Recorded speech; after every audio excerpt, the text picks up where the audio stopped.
Hello प्यारे बच्चों, क्या हाल चाल आप सभी के। आप सभी को इंतज़ार था और इसके अलावा काफ़ी बच्चों की रिक्वेस्ट भी थी कि सर जेट और इसके अलावा सीयूटी या मैं कहूँ आईसीआर आईसीआर की जो एग्ज़ाम अब की बार कंडक्ट करवा रही है सीयूटी, उसकी जो काउंसलिंग है वो कब से स्टार्ट होगी। काफ़ी बच्चों को वेट है क्योंकि यहाँ पर एग्ज़ाम को हुए काफ़ी दिन हो गए, रिजल्ट भी आ चुका है, बस वेट है किसी चीज़ का, तो वो सिर्फ है काउंसलिंग का। तो चलिए आज अपन आईसीआर और जेट 2023 के काउंसलिंग के बारे में बात करने आया हूं बच्चों आप सभी से। और उसके साथ में अपन ये भी बात करेंगे कि कौन कौन से डॉक्यूमेंट्स अपने को चाहिए। तो देखो, जेट और आईसीआर की मैं बात करूं तो यहां पर दोनों ने 7 दिन का यहां पर आपको वक्त दिया है, 7 दिन का टाइम दिया है बच्चों। आईसीआर का जो रैंकिंग कार्ड है, रैंक कार्ड है, वो 7 दिन में अपडेट हो जाएगा, 7 दिन में आपके पास आ जाएगा। उसके बाद जस्ट बाद उसकी जो काउंसलिंग है वो बच्चों स्टार्ट हो जाएगी। इसके अलावा जेट की मैं बात करूं तो 7 दिन का टाइम दिया गया है। तो बच्चों आप सभी को इस चीज का बेसब्री से इंतजार था कि काउंसलिंग कब से स्टार्ट होगी। तो नो डाउट, कोई टेंशन नहीं करने का, काउंसलिंग बहुत जल्द स्टार्ट होगी।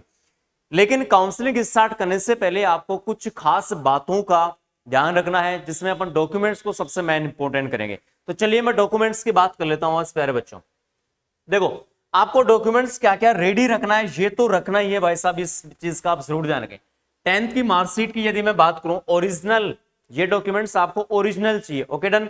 12th की ओरिजिनल मार्कशीट सॉरी, इसके अलावा माइग्रेशन जो सर्टिफिकेट है ये आपके मार्कशीट के साथ आएगा। इसके अलावा टीसी आपके पास होना चाहिए, चरित्र प्रमाण पत्र ये भी आपके पास होना चाहिए। चलिए आगे बात करते हैं। इसके अलावा जेट काउंसलिंग सीट का अलॉटमेंट जो लेटर था वो आपके पास होना चाहिए ओरिजिनल। इसके अलावा मूल निवास, जाति प्रमाण पत्र, लेकिन ध्यान रखना जाति और जो मूल है वो 1 वर्ष या मेनली आप लोगों ने बना लिया होगा कि 6 महीने से पुराना नहीं होना चाहिए। यदि नहीं बनवाया है तो ये चीज आप डेफिनेट बनवाए, क्योंकि काउंसलिंग जब ऑनलाइन हुई थी, या मैं कहूं कि जब आपने फॉर्म अप्लाई किया था तब पुराना डॉक्यूमेंट चला था, लेकिन अब ओरिजिनल डॉक्यूमेंट है जो 6 महीने से पुराना नहीं होना चाहिए। इसके अलावा गैप सर्टिफिकेट कि आपने 1 साल की तैयारी की है, तो 1 साल का जो सर्टिफिकेट, मैं कहूं कि जो गैप सर्टिफिकेट 1 साल का बनता है वो कोर्ट में बनता है, कुछ वक्त लगेगा और लगभग 150 रुपए खर्च होते हैं उसमें। तो गैप सर्टिफिकेट भी आपके पास होना चाहिए क्योंकि कॉलेज वाले मांग सकते हैं। तो डॉक्यूमेंट्स तो सारे अपने को रेडी रखना है, कोई मौका नहीं देना अपने को। इसके अलावा आय प्रमाण पत्र और 5 पासपोर्ट साइज फोटो, ठीक है, ये फोटो आपके पास होनी चाहिए। ऐसा पुरानी फोटो नहीं होनी चाहिए, नई फोटो आपको खिंचवानी है। ऐसा नहीं कि पहले वे की फोटो है तो चल जाएगी, अब की करंट की फोटो आपके पास होनी चाहिए, ठीक है दोस्तों। इसके अलावा जेट एप्लीकेशन फॉर्म, आपने जेट का जब फॉर्म भरा था तो एप्लीकेशन आपके पास फॉर्म आया होगा, मित्र पर भरा होगा ना, तो वहां उन्होंने दिया होगा, तो वो आपके पास होना चाहिए। जेट का एडमिट कार्ड आपके पास होना चाहिए जो ओरिजिनल था। Okay done. स्कोर कार्ड कि जेट में आपके कितना रैंकिंग, कितने नंबर आए, जो स्कोर कार्ड था वो भी आपके पास होना चाहिए। इसके अलावा प्रमाणित घोषणा पत्र आपके पास होना चाहिए। आधार कार्ड, अच्छा आधार कार्ड की बात क्या है, आधार कार्ड में आपका जो डेट ऑफ बर्थ है, इसके अलावा आपका जो नाम है, पिताजी का नाम है, माताजी का नाम है, या जो प्रॉपर एड्रेस है वो सही होना चाहिए। कई बार क्या होता है कि 10th और 12th की मार्कशीट में नाम कुछ और होता है, आधार कार्ड में कुछ और होता है, तो नाम मैच होना चाहिए पूरा का पूरा, कोई भी मिस्टेक नहीं होनी चाहिए। यदि ऐसा कुछ है तो आप जल्दी करवाएं उस चीज को। ओके, तो ये सभी जानकारियां मैंने आपको बताई है। डॉक्यूमेंट्स आपको मेरे दोस्त रेडी रखना है। यदि कोई भी डॉक्यूमेंट्स आपके पास कम है तो आप उनको जल्द ही पूरा करवाएं।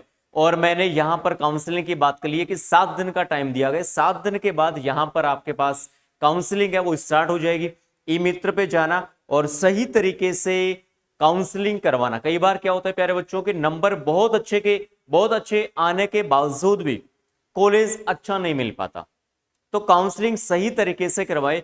जो भी आपको कैंपस चाहिए उस तरीके से कि मेरे को तो ये कैंपस है, उसके अकॉर्डिंग आप काउंसलिंग करवाए। दूसरी बात, उत्थान कैरियर इंस्टीट्यूट के द्वारा शौर्य बैच स्टार्ट किया गया प्यारे दोस्तों। तो आपके कोई भी छोटे भाई बहन हो, कोई भी जिसके एग्रीकल्चर हो, बायोलॉजी हो, सीयूईटी या फिर जेट की तैयारी करना चाहता है, हिंदी मीडियम का हो चाहे इंग्लिश मीडियम का हो, सभी बैच उत्थान कैरियर इंस्टीट्यूट के द्वारा चालू कर दिए गए हैं। अब नया बैच जिसका नाम शौर्य बैच है वो स्टार्ट किया गया है प्यारे दोस्तों। तो जो भी साथी है एक बार इंस्टीट्यूट आए, क्लास लेकर जरूर देखें। तो मुझे उम्मीद है आप आज आपके द्वारा या जो जानकारी मिली है आपको पूरी समझ में आई होगी। वीडियो अच्छा लगा तो अपने सभी दोस्तों को जरूर शेयर करें, और जो भी आपके साथी हैं सीयूईटी और जेड की काउंसलिंग का इंतजार कर रहे हैं बेसब्री से, उन लोगों को ये वीडियो जरूर शेयर करें। Thank you.